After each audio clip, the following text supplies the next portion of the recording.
What's up, everybody? Welcome to BioS 3 Raw TV. Okay, today this subject is a very touchy subject to me. I held off for a little while on making this video. First of all, let's fix this fucking camera. I'm gonna make this shit square. All right. I held off on making this video because I wasn't really sure how to attack it, and I kind of let it go. But more and more, I'm seeing people discussing in comment sections and actually asking me questions through messaging about Boston Lloyd and the Oxycontin he was talking about, and whether that played a role in his heart problem or his eventual, we still don't really know if it was an aneurysm, a heart attack. I mean, there's all this speculation, but did Oxycontin play a role in Boston's death? And I was like, Oxycontin, like, what are you talking about? So I had to go back and find the video that they were referencing, and it's Leo Longevity did a video, and there might be more than one, but I just found one. And I just want to give credit to Leo, who absolutely was telling Boston not to do this. And I don't remember who the other guy was on the, I think it was Blue, I think it was, his name was Blue.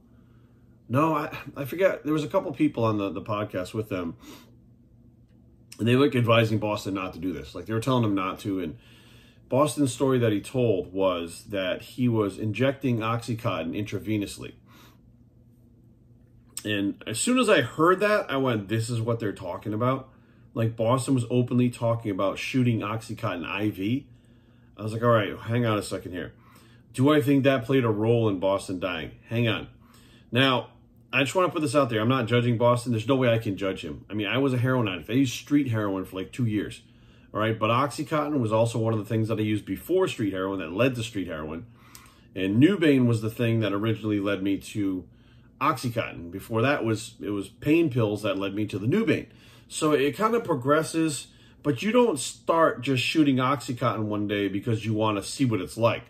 Like, nobody does that. There's nobody in the fucking world that literally takes a pill one day, and especially if it's like prescribed to them or something, just all of a sudden one day takes that pill, and they've never used any opiates or anything like that, and they have a prescription that they had for like a surgery or something, and it's just been sitting there, and they're not using anything, and they're not a heavy user of opiates, and all of a sudden one day they just walk up, pick up that bottle, take that pill, and shoot it.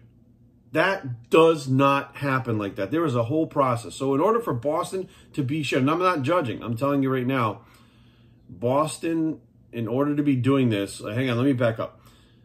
The things that I did when I was younger, I'm fully aware that my behavior was fucking disgusting. Right? I'm also fully aware that I was harming myself, and I was playing with fire. I'm completely aware of that now. I was in complete denial before because I was in so much emotional pain that I wanted that pain to go away, and the painkillers took care of that emotional pain, right? Not just physical pain, but emotional pain. Now, that being said, I watched this video, and Boston is like, so yeah, I called somebody, and they told me how to like crush up the pill. So he like he banged it with a hammer. He crushed it with a hammer and like a napkin or something like that. I'm sitting here going, what the fuck? I'm like, this is, again, not behavior of somebody who is not a drug addict. This is drug addict behavior. Now, we know Boston had a drug addiction to the steroids, but here's the thing. Steroids can be done 20, 30, 40 years, whatever the case may be, and that doesn't mean someone's going to actually stick a needle in their arm full of heroin, right? It's not a gateway drug like people, would think it is, but when you're shoving a big-ass needle into your body over and over again multiple times, and Boston's putting it in his arm over and over again, that little insulin needle going into veins seems not a big deal anymore. It seems like less intrusive when you're sticking the needle in, right?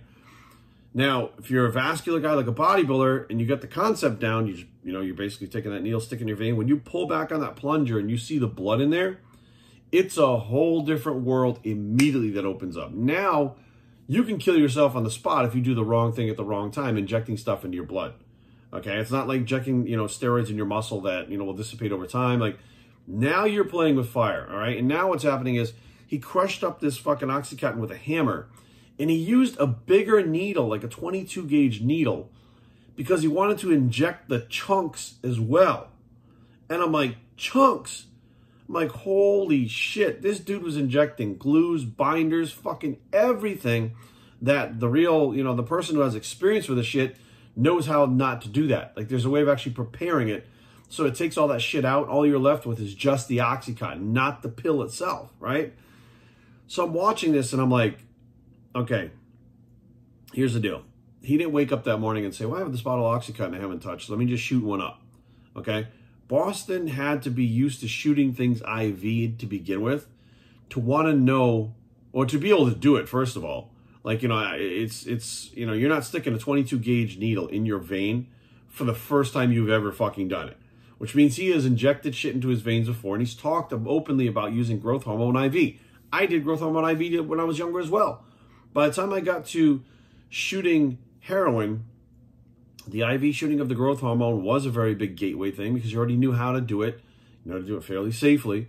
You did it over and over again. So you've practiced. So there's a lot more going on here than Boston just decided to, you know, try a pill, like inject it. Like there's no, I don't do anything and I jump to that. And then I'm watching this and they're telling him like, dude, listen to me, don't be doing this. And Boston's laughing about it. He thought it was cute. And he's like, well, it's not a big deal because I don't even have a regular source for it. Hang on a second. Now, I'm going to call complete bullshit. I know Boston's Mr. Truthful. Boston's not a liar. Fuck that. You're trying to tell me Boston Light, who can get his hands on any fucking bodybuilding drug he wants, doesn't know one single person out there anywhere that could get him Oxycontins as well? I don't fucking buy it. These drugs come hand in hand with many fucking people. Where do you think I used to get my Oxycontins from? Bodybuilders, right? Vicodins. I mean the whole fucking bottle from the pharmacy. Like when you go to the pharmacy, you have this big jug, right? It looks like those vitamin C tablets that come in the big things like this. And they pour them out and put them in the bottle with the little fucking counter thing and they give you the bottle. I get the bottles, the actual fucking bottles with like 3,000 tablets in them. I was getting those. They were the regular Vicodins. They were the blue ones that were 10 milligrams. I think they were called Norcos or something like that. I was getting these big-ass bottles. And they all came from bodybuilders. They had steroids. They had growth hormone. They had, you know, sometimes some diuretics and stuff. But they would always have one or two, like, opiates, whether it was Nubain, Oxycontin, Xanax. They would have benzos like Xanax or Valium or Klonopin. They always had this shit because it went hand in hand. Like, bodybuilders didn't like to drink, so they would use those drugs instead to get high and relax and sleep instead of drinking like normal people did because they were worried about their livers from all the fucking steroids, right? All the orals that they took. So after watching this video, and I'm just going to be totally honest with you guys, and I mean, this is on the up and up, straight up, and there's no way to sugarcoat this. Boston had been doing things and experimenting with things I'm sure, I'm positive we didn't know about. And I think by him talking about that, crushing up the pill, in my personal opinion, was kind of testing the waters to see what everybody thought about what he was doing. But there's no fucking way that if he did, he said, oh, I was like high out of my mind. And he's laughing about it like it was fun, right? And I'm like, well, here's the deal. If you're laughing about what happened and you're not like horrified by the situation that you stuck a 22 gauge needle in your fucking vein and injected a narcotic that wasn't even fucking, it was chunks of a narcotic into your body and you're laughing at it, well, what else are you doing? Right? Like, why would you tell that story? That's not even the worst of what you're doing. Because if you tell the worst of what you do, then people are going to fucking judge you. Right? But he threw it out there. And I'm like, look, the whole reason behind this video, I want to make this very clear. Tony Huge had made a video, and we talked about it in person, Trevor and I, Coach Trevor and I, that he wanted to do an experiment with Nubain. Tony felt like he can control Nubain, and it's not going to control him. Trevor and I, who both had addictions to Nubain, both had real bad issues with Nubain, warned Tony, do not fuck with this stuff. Stay as far away from this shit as you possibly can, because I'm telling you, you're not going to like the outcome. And you may not even make it out alive. A lot of our friends back in the day did not make it out alive after that Nubain fucking fiasco when that shit was floating around. And now I'm seeing it's fucking easier to find the Nubain again.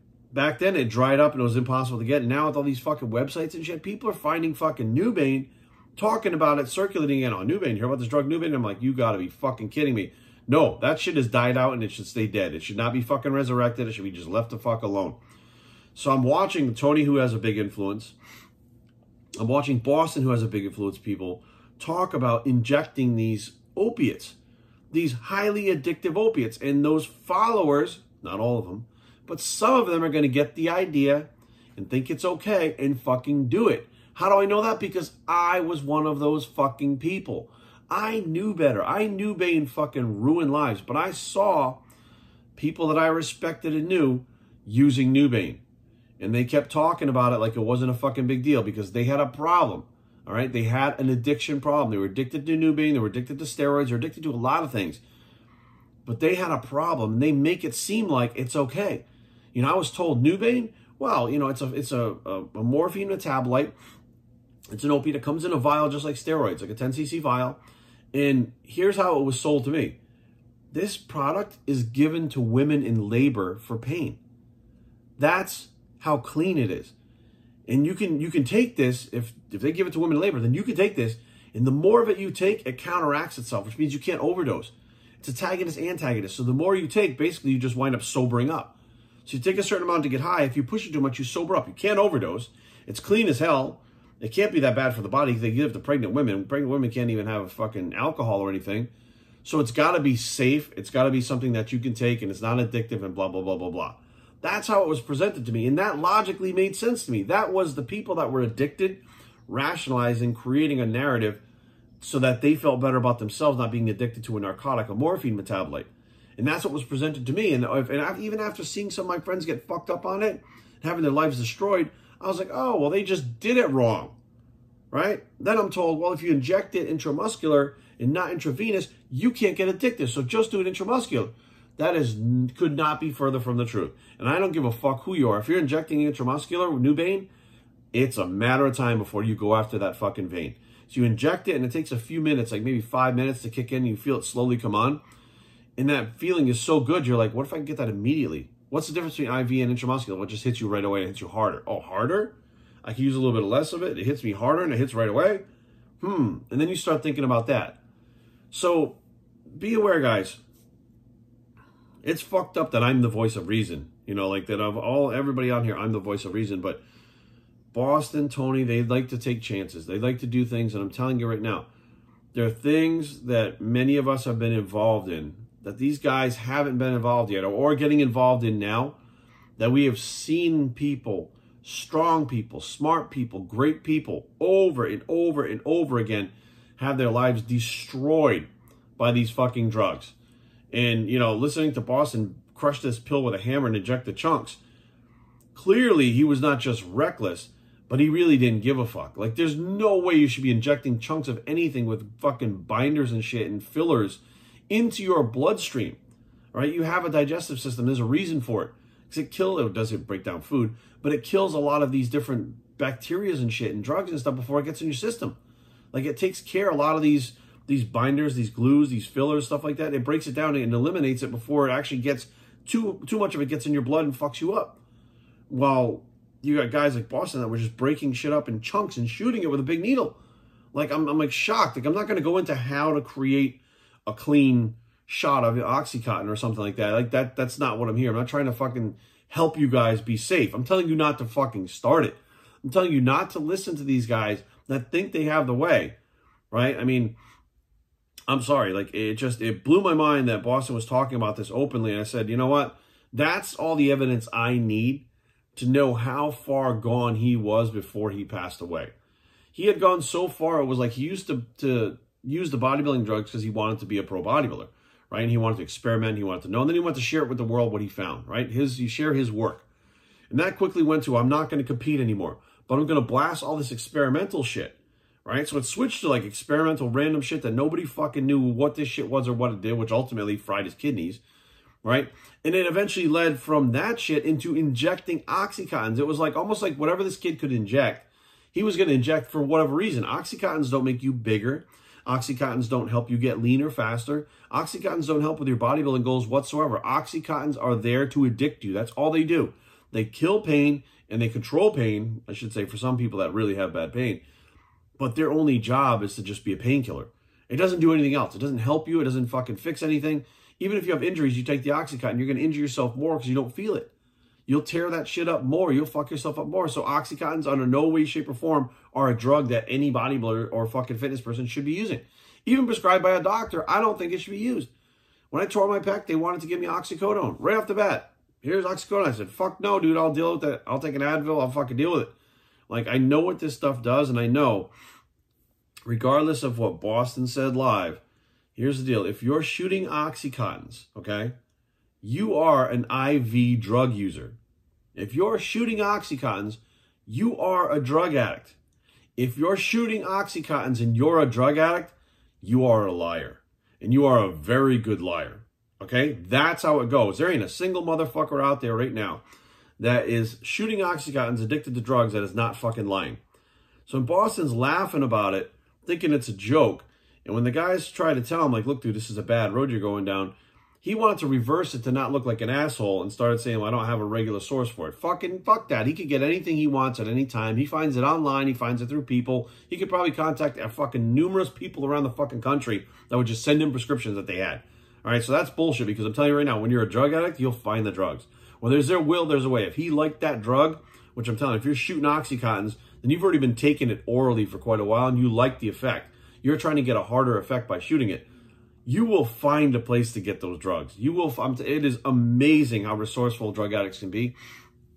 But make no mistake about it. Like, I don't believe that the Oxycontin had something to do with Boston passing away. I just don't. You know, it's not like he overdosed and passed out on the couch and died or something like that. And he went to the gym, he was training, and then, of course, he came home and collapsed. So I do not think the Oxycontins played a role in what actually killed him.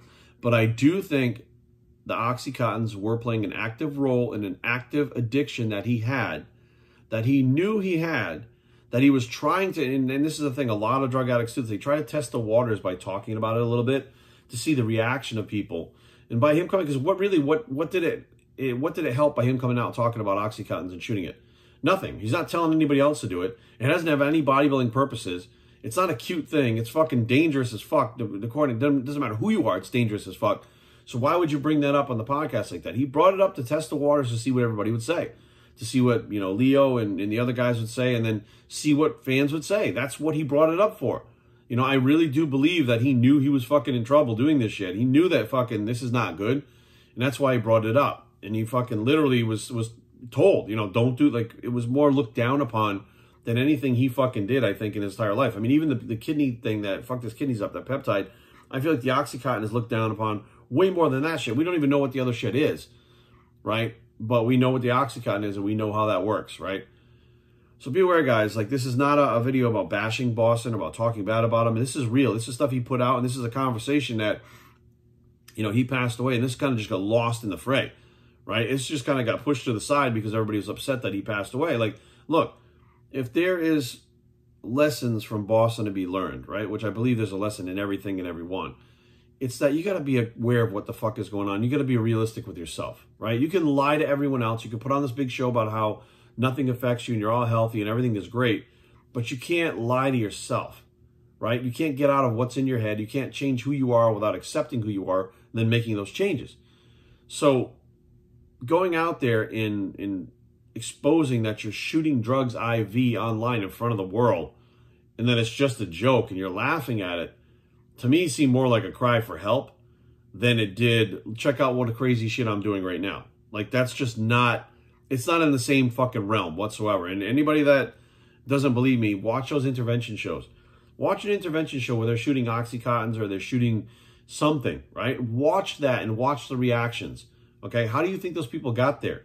They started doing exactly what fucking Boston was. And I'll be honest with you guys, like, I don't think that, I think that part of that video, my personal opinion, it's kind of late now, but I think it should actually be cut out. I think it should be cut out and re-edited and taken down because people are going to get the idea. Boston's so cool. Boston's so smart. Boston's this. Boston's that. And see, Boston shot Oxycontins. He was fine. I said that about several of my friends, and they're dead now. Well, so-and-so's using Nubian. He's okay. So-and-so's using Nubian. He's got a great house, a great wife, a great job, blah, blah, blah. They're fucking dead now. Okay? Out of all of them, there's only a couple of them still alive, and I'm one of that couple. I'm talking about 2 or 3 guys still alive that were fucking with the Nubian and the Oxycontins that didn't get out of it. Smart people, people that were good people, people that just made the mistake of not understanding what they were dealing with, that paid the price with their life and left their fucking family behind. Does that sound like anybody you know? Unfortunately, it does. BiopsyTraining@gmail.com. Leave comments down below, but don't fight. BiopsyTraining.com is a blog. It's the things that we should not do biceps. And we are out.